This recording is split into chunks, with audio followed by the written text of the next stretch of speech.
En 2008, une équipe de chercheurs allemands a réussi à prédire un choix humain 10 secondes avant que la personne en soit elle-même consciente, avec environ 60% de précision.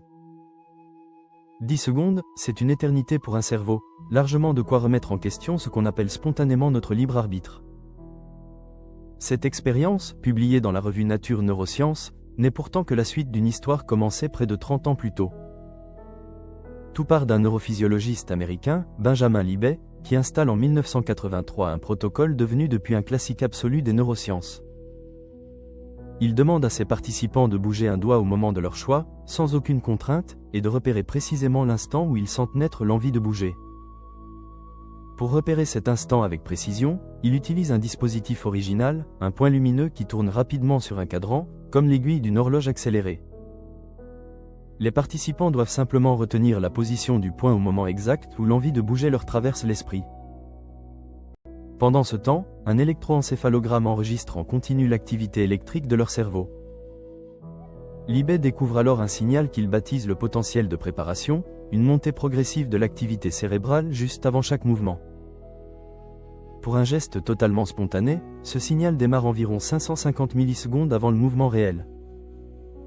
Mais la personne, elle, ne devient consciente de sa propre décision que 200 millisecondes avant de bouger.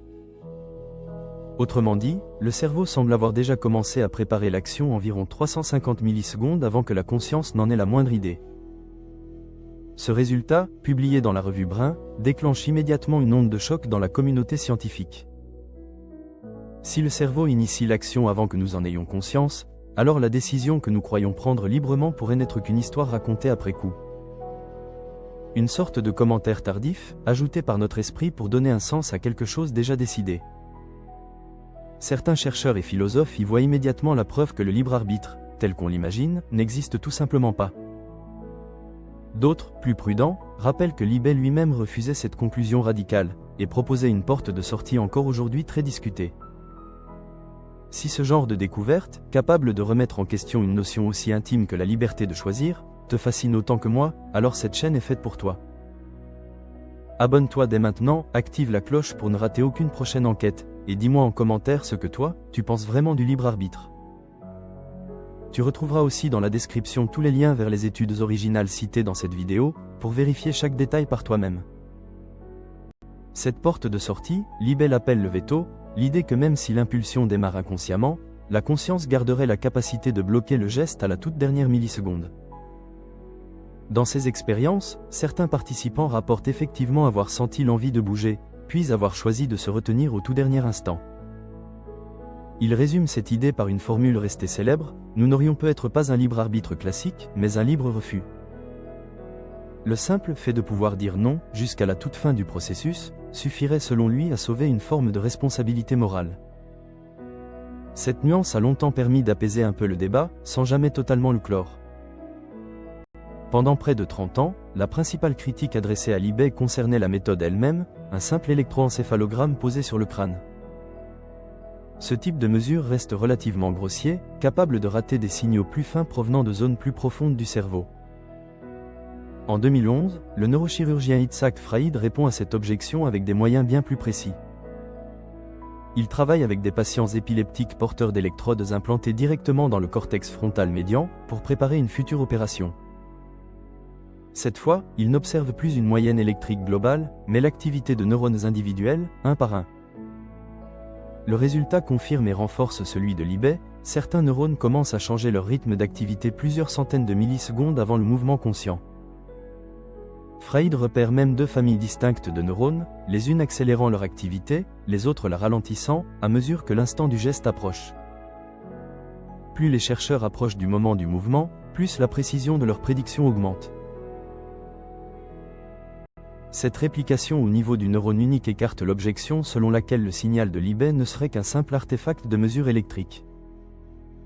C'est dans ce contexte que l'équipe de John Dylan Haynes publie en 2008 l'étude évoquée en ouverture de cette vidéo.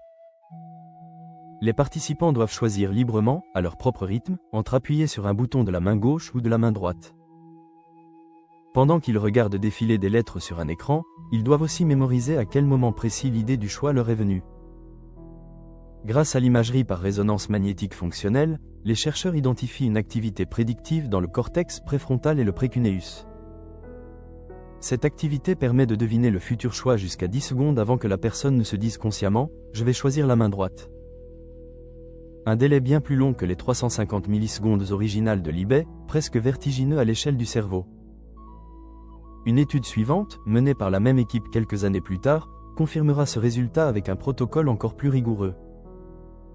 Face à un résultat aussi troublant, une partie de la communauté scientifique a préféré ralentir plutôt que de tirer des conclusions trop rapides. En 2012, le chercheur Aaron Schurger propose une relecture complète du potentiel de préparation de l'eBay. Selon lui, ce signal ne représenterait pas une décision déjà prise en secret, mais simplement du bruit neuronal aléatoire, présent en permanence dans le cerveau. Ce bruit fluctue naturellement, monte et descend sans cesse, un peu comme de petites vagues qui viennent frapper un même rivage. Quand ce bruit franchit par hasard un certain seuil d'activité, le mouvement se déclenche, sans qu'aucune véritable intention n'ait été formée à l'avance. Dans cette hypothèse, le potentiel de préparation ne serait donc pas la preuve d'un cerveau qui décide en cachette, mais un simple artefact du moment choisi pour agir. Schurger appuie sa relecture sur des simulations informatiques, capables de reproduire artificiellement la courbe observée par l'eBay sans aucune décision cachée. Cette relecture, appuyée par des simulations informatiques convaincantes, a considérablement nuancé les conclusions les plus radicales tirées des travaux de l'eBay. Elle ne prouve pas pour autant que le libre arbitre existe tel qu'on l'imagine spontanément, elle rappelle simplement la prudence nécessaire face à des données aussi fines et aussi discutées. D'autres chercheurs objectent que ce modèle explique bien les gestes simples d'un doigt, mais reste plus fragile pour des décisions plus complexes, comme choisir un métier ou une relation. Une étude publiée en 2019 par le neuroscientifique Uri Mao vient justement tester cette limite avec un protocole original.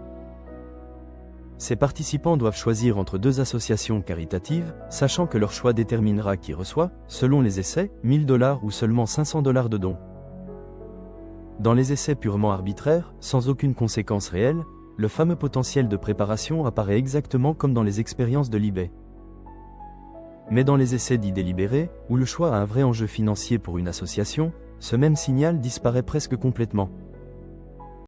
Autrement dit, plus une décision compte vraiment pour la personne qui la prend, moins elle semble se réduire à un simple bruit neuronal préexistant. Ce résultat suggère que les expériences historiques de l'eBay, en demandant des gestes gratuits et sans enjeu, auraient pu être capturé un mécanisme très particulier, pas forcément représentatif de nos choix les plus importants. Ce débat dépasse largement le cadre du laboratoire, il touche directement à la façon dont nos sociétés pensent la responsabilité et la punition. Plusieurs études en psychologie sociale montrent que des participants exposés à des arguments déterministes deviennent ensuite moins favorables à une justice purement punitive. Certains chercheurs vont jusqu'à suivre ces participants après avoir simplement lu un texte affirmant que le libre arbitre n'existe pas. Comme si affaiblir sa croyance dans le libre arbitre modifiait, presque immédiatement, notre rapport à la faute et au châtiment. Un simple résultat de laboratoire touche ainsi, sans qu'on s'en rende toujours compte, à des questions bien plus larges de justice et de société. Certains philosophes proposent alors de changer complètement la question posée depuis l'eBay, plutôt que de demander si nos choix sont libres ou déterminés, ils demandent ce que signifie vraiment le mot choisir. Peut-être que la conscience n'initie pas l'action, mais qu'elle joue malgré tout un rôle réel, celui de surveiller, corriger, et parfois annuler. Un peu comme un rédacteur en chef qui ne rédige pas chaque phrase lui-même, mais qui garde le dernier mot avant publication. Cette image, reprise par plusieurs neuroscientifiques contemporains, permettrait de réconcilier les données de l'eBay avec un sentiment de liberté qui reste, malgré tout, difficile à totalement nier. Ce que ces 50 années de recherche montrent surtout, c'est que le moment précis où naît une décision reste bien plus flou que ce que notre intuition nous suggère. Ce n'est ni une preuve définitive que tout est écrit d'avance, ni une preuve que la conscience contrôle absolument tout. Ce que ces recherches suggèrent plutôt, c'est que la conscience et l'inconscient collaborent probablement bien plus étroitement qu'on ne le pense, chacun jouant un rôle différent selon le type de décision. C'est une zone grise, mesurable, reproduite dans plusieurs laboratoires du monde, qui continue d'alimenter un débat scientifique et philosophique toujours vivant. Si cette enquête t'a donné le vertige, dis-le moi en commentaire, parce que ce sont ces discussions qui font vivre cette chaîne chaque semaine. Peut-être que la prochaine étape ne sera pas de prouver que le libre arbitre existe ou non, mais de comprendre précisément ce que notre cerveau appelle décider. Et si tu veux qu'on explore ensemble la suite de cette enquête sur la conscience, reste abonné, parce que ce qu'on va découvrir ensuite pourrait bien changer ta façon de voir tes propres choix.